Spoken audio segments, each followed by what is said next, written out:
प्रेम से बोलिए शंकर भगवान की जय, मैया पार्वती की जय।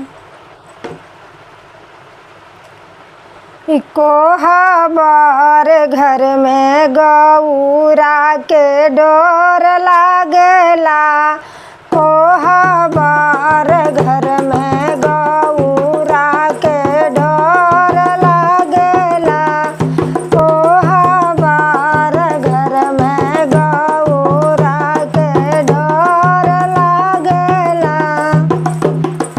कोहबर अंदर बैठा शिवा गुरु बाबा अपन धीरे धीरे जटावा बिखेरे लगला, अपन धीरे धीरे जटावा बिखेरे लगला।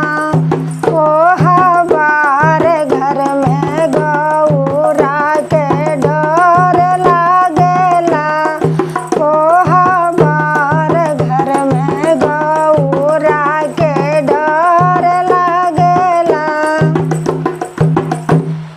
कोहबर अंदर बैठा शिवा गुरु बाबा अपन धीरे धीरे सापवा लपेटे लगला, अपन धीरे धीरे सापवा लपेटे लगला।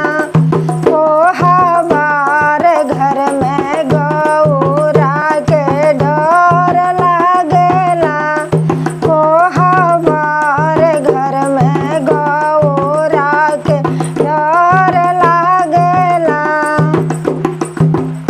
कोहबर अंदर बैठा शिवा गुरु बाबा अपन धीरे धीरे डमरू बजावे लगला, अपन धीरे धीरे डमरू बजावे लगला। कोहबर घर में गौरा के डोर लागला, कोहबर घर में गौरा के डोर लागला। कोहबर अंदर बैठा शिवा गुरु बाबा अपन धीरे धीरे बसाह घुमावे लगला, अपन धीरे धीरे बसाह घुमावे लगला।